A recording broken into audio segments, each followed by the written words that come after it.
O descarte de resíduos dos serviços de saúde em lixões ou mesmo nas ruas e de modo inadequado está em debate na Câmara.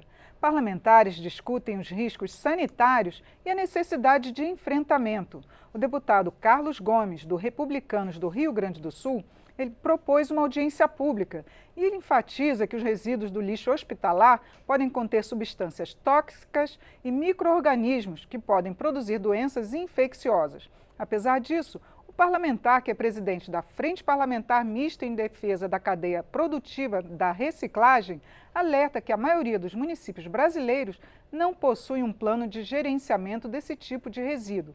Ele é o entrevistado desta edição do Palavra Aberta. Eu sou Regina Assunção e o programa tem produção da TV e da Rádio Câmara. Bem-vindo, deputado. Obrigado, Regina. Mais uma vez aqui no nosso programa querido Palavra Aberta. Isso, deputado Carlos Gomes, eu queria que o senhor falasse para a gente, como presidente dessa frente sobre reciclagem, por que até hoje a gente tem um plano nacional de resíduos sólidos, que tem quase 10 anos, e esses resíduos ainda continuam sendo descartados de modo inadequado.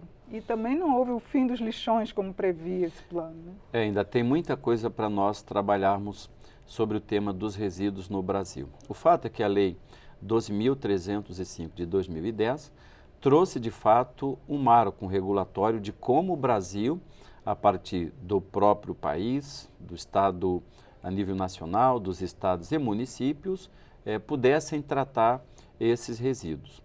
E dentre esses resíduos eles têm separação, né? Classificação de resíduos, tem o demolição e construção, tem o plástico, tem as aparas de papel, papelão, tem vários perigosos e tem também da questão hospitalar.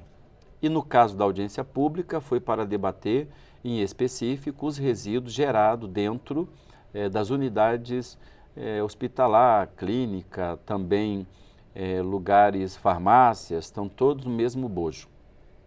E já tínhamos feito várias outras audiências públicas para tratar dos orgânicos, para tratar de tantos outros resíduos, mas ficou faltando ter esse diagnóstico de como está funcionando, para onde estão indo os resíduos gerados dentro de unidade de saúde. Bom, depois da audiência pública, a nossa constatação não foi muito diferente daquilo que nós prevíamos. Por quê? A lei ela diz que os grandes geradores, a prefeitura, o poder público não é obrigado a recolher os resíduos gerados por grandes geradores. Quem gera os seus resíduos são responsáveis pela recolher, separar e dar destino adequado para esses resíduos, que inclui os hospitais. Bom, existe uma resolução, a Anvisa, ela disciplinou isso, como deveria tratar, como deveria ser feitos os planos de gerenciamento dentro dos hospitais e classificou em 5 os materiais gerados dentro dos hospitais, em que o mais perigoso, que o mais oferece risco para o ser humano, para o meio ambiente, é de fato a classe A. Tem outras classes, tem a B, tem a C, tem a D, e que, para minha surpresa também, eu não tinha esse diagnóstico, eu pensava que tudo que saísse de resíduo de dentro de um hospital, para mim era perigoso, porque está saindo de dentro de um hospital. Só uma coisa, a classe A são os objetos cortantes, seringas, é isso? Classe A são aqueles que têm contaminantes, biológico, infecto-contagioso, enfim, oferece risco à nossa saúde aqueles que manuseiam esses materiais. Então, esse material, segundo os especialistas da área, disseram que representa apenas 20% de tudo que é gerado dentro dos hospitais.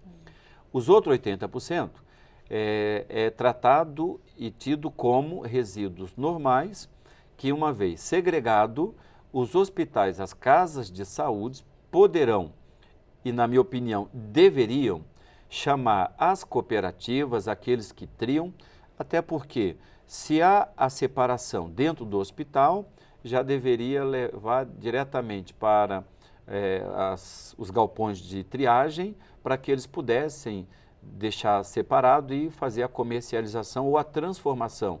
Então, só para tirar uma dúvida, quer dizer que os produtos hospitalares também podem ser reciclados, alguns produtos, é isso? 80% do que é gerado dentro dos hospitais podem ser reciclados, porque é considerado resíduo normal como o nosso doméstico, tá? Não é contaminante. Não é contaminante. Apenas 20% é considerado, tem algum tipo de contaminante. E dentro desses 20% é que tem que separar o pérfuro cortante, tem que separar aquele que tem contaminação biológico, com alguma coisa infectante. Então, esses aí é que precisariam e precisarão passar por um autoclave para descontaminar. Depois de descontaminar, o que for plástico, na minha opinião, pode também reciclar, porque já foi descontaminado, e aquilo que for seringa, pérfuro cortante, aquilo que oferecer algum risco, esse aí pode ser destinado para os aterros sanitários. Hoje eles estão sendo reciclados? Já está passando? Porque a gente tem várias denúncias de que estão indo até para aterros sanitários, lixões misturados, né? Sim. Tanto o lixo infeccioso ou não. Né? Eu penso que nós precisamos, nós enquanto sociedade, fiscalizar aquelas pessoas que trabalham fazendo a triagem, porque quando vai material hospitalar para um local inadequado, normalmente ali aparece nome de hospital, tem etiqueta, tem como identificar de onde veio a origem desse material e denunciar. Porém, esses planos de gerenciamento, os hospitais têm a obrigação de contratar um gestor ambiental, alguém que conheça de plano de gerenciamento, ou não precisa ser um gestor ambiental, pode ser alguém que conheça de planos para fazer o seu plano de gerenciamento, fazer os contatos com as cooperativas para que aquilo que for reciclado, mandar para aqui, porque isso tem valor, pode ser transformado em outros produtos, aumentando a renda dos trabalhadores que atuam na reciclagem. E os demais 20%, isso aí sim, alguns fazem incineração, que o meio ambiente não recomenda, porque pode emitir através da fumaça, também poluentes, e não é recomendado pelo meio ambiente. Mas o correto é passar por um autoclave, fazer a esterilização desse material e depois novamente segregar, e aquilo que tiver pode ser reciclado, reciclar, e o que não puder mandar para os aterros ambientalmente adequados. Agora, os gestores, prefeitos, eles são responsáveis também pela implantação desse plano de resíduos sólidos.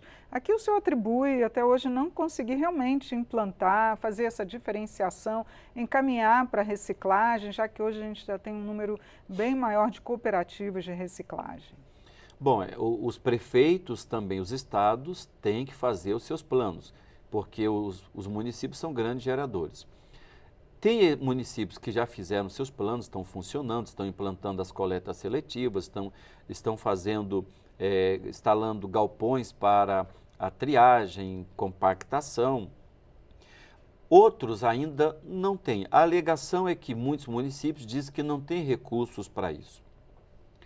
Porém, nós sabemos que a iniciativa privada está ansiosa para assumir, por exemplo, aterros completos, instalar ali usinas de triagem, absorver a mão de obra de catadores, assinando carteira, dando dignidade para eles e fazendo com que o mínimo do mínimo possa ser aterrado. E o que está faltando? Alguma lei ainda? O que falta, na verdade, é alguns municípios se convencerem, mandar projeto para as câmaras de vereadores e dizendo, a partir de hoje, por 20 anos, a empresa tal está habilitada a receber os resíduos gerados no município tal ou região, né? Na região, no consórcio, essa é a palavra, no consórcio de municípios que possa receber esse material.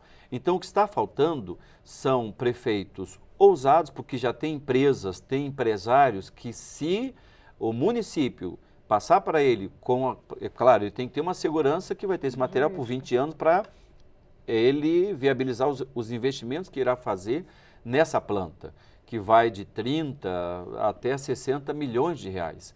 O aterro aqui de Brasília custou em torno disso, para apenas enterrar com uma vida prevista de 20 anos, que sabe Deus se vai durar. Porém, se for uma usina para separar o que for reciclados e depois transformar as outras coisas, daqui a pouco até mesmo em energia, por que não? Né? Ou seja, você vai ter um mínimo para a disposição ambientalmente adequada. Na minha opinião, o que falta é regular, fazer com que chamar a iniciativa privada para assumir isso, porque ela quer transformar isso em emprego, em renda, fazer a nossa economia girar, porque se depender só do município, não vai fazer, porque o município tem outras obrigações constitucional, que aí entra a saúde, a educação, tantas outras coisas que nós precisamos no dia a dia. Tá certo, deputado. Muito obrigado por seus esclarecimentos. Mas já aqui no acabou? programa. Já, né? Nosso tempo. Regina, eu que agradeço, obrigado por essa oportunidade e estamos à disposição para voltar quando necessário e convidado for para falar um pouco mais sobre esse tema e outros tantos, porque hoje do que os hospitais geram, apenas 177 mil toneladas são recolhidos, apenas do que é gerado, isso representa 0,3%. E os demais estão tudo indo para aterro. Tudo isso aqui pode ser transformado em outros produtos, gerando emprego, renda, transformando a vida de milhares e milhões de brasileiros. Eu conversei sobre o descarte de lixo hospitalar com o presidente da Frente Parlamentar Mista em Defesa da Cadeia Produtiva da Reciclagem, deputado Carlos Gomes, do Republicanos do Rio Grande do Sul. Assista esta e outras edições no site câmara.leg.br/palavra aberta. Eu sou Regina Assunção, agradeço a sua audiência. Até a próxima.